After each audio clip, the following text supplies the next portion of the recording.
అలాగే ఫేస్ కూడా బాగా దెబ్బతింది, గుర్తుపట్టడం కష్టం.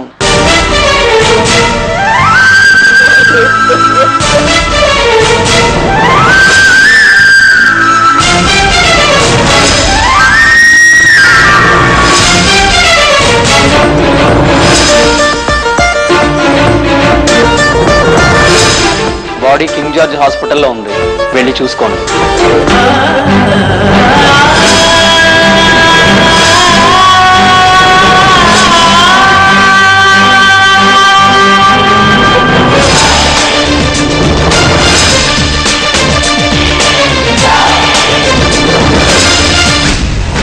King George Hospital వెళ్తారుగా?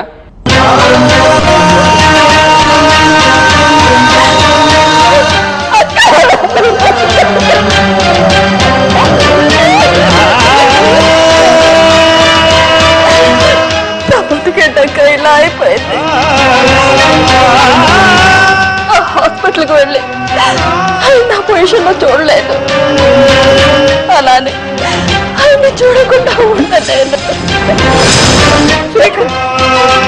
అక్కడే ఆయన కాళ్ళ దగ్గర ప్రాణాలు వదిలేస్తాను. అక్క సురేఖ, సురేఖ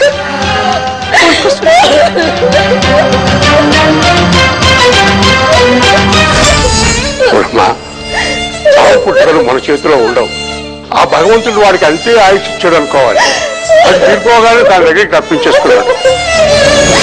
లేదు మావయ్య గారు, లేదు. ఇలా జరగడానికి కారణం ఆ భగవంతుడు కాదు.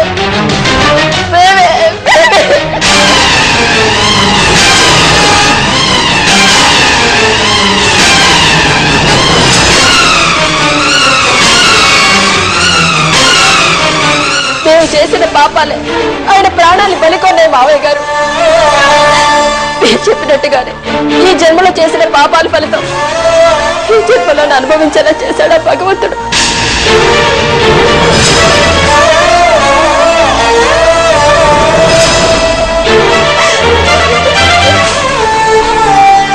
కాకపోతే ఇందరం కలిసి చేసిన పాపాలకి ఆయన ఒక్కరు బలైపోవడం ఏమిటో అర్థం కావట్లేదు.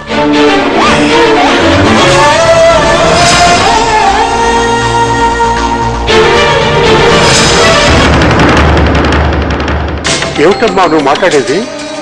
మీరు పాపాలు చేయడం ఏమిటి? నాకు తెలిసి ఇంట్లో ఎప్పుడు అలాంటి జరగలేదే.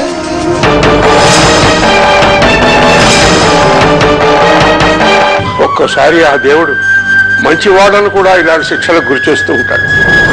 దాని వెనకాల ఉన్న తర్కము మర్మం మనలాంటి సామాన్యులకి అందదు. లేదు మావయ్య గారు, మేము మీరు అనుకున్నంత మంచివాళ్ళం కాదు. మా జీవితాల్లో లెక్కలేనని పాపాలున్నాయి.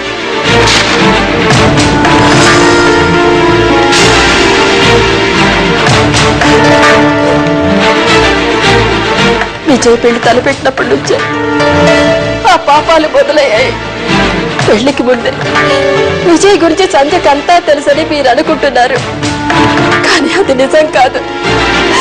అన్ని దాచిపెట్టి ఏమార్చి పెళ్లి చేశాం.